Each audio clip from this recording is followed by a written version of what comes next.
Gaming has always been quite close to me. Particularly a few years ago, I used to play a game called World of Warcraft. It was a massive RPG game, and I was quite strong in it. I would play it every day. Once during an in game raid, I met these guys whom I could tell were sort of older than me. We were in voice chat, but I stayed quiet for most of the time. One of the guys saw that my sword was much stronger than his, and he asked me how I got it.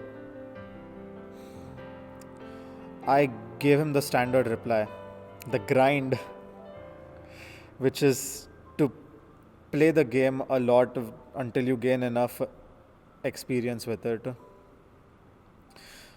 Then they asked me for my ID and friended me in the game. I was quite happy and thought that they wanted to play with me again. Few days later, we did, but one of them asked me for a trade, and I said, sure, why not? When we started the trade, I saw something very strange. I started to lose all of my weapons and powers in the game. And I asked them, why? What are you doing? They just said foolish MF and left. Well, I immediately reported them, but to no avail. I quit playing the game and found much better games with much safer players.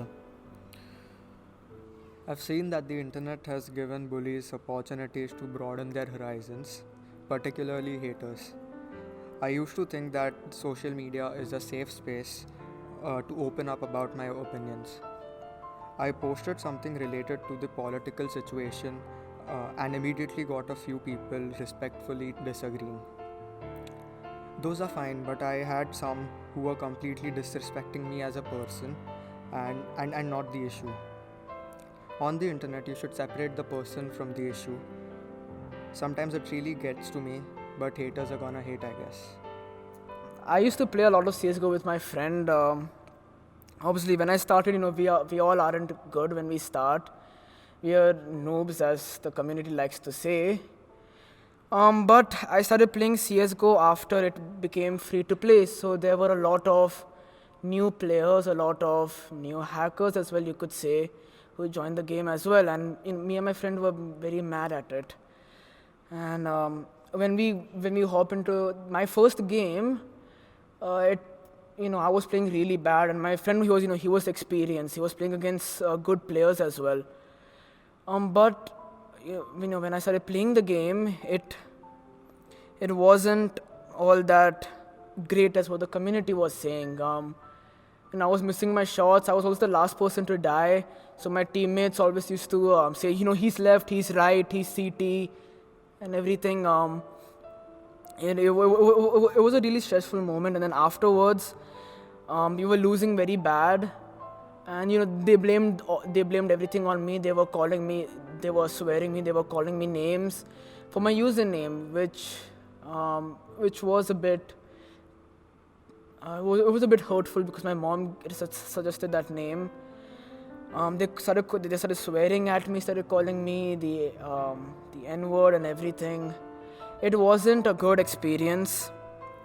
And started messaging me on Steam servers as well, Steam messages, and I had to go private. I had to delete the game CSGO, and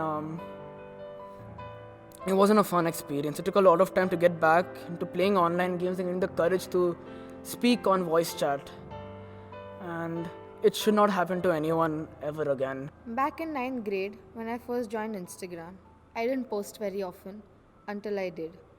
Upon encouragement from a couple of friends, I posted a picture of mine. Now bear in mind that my account was public, which meant anybody could view it. I was not aware of this and what it would mean to me. A couple of hours after the post, I began receiving messages from random people. They were not nice. I was subjected to completely inappropriate texts and images from men that were thrice my age. I've since blocked them and privated my account. Stay safe.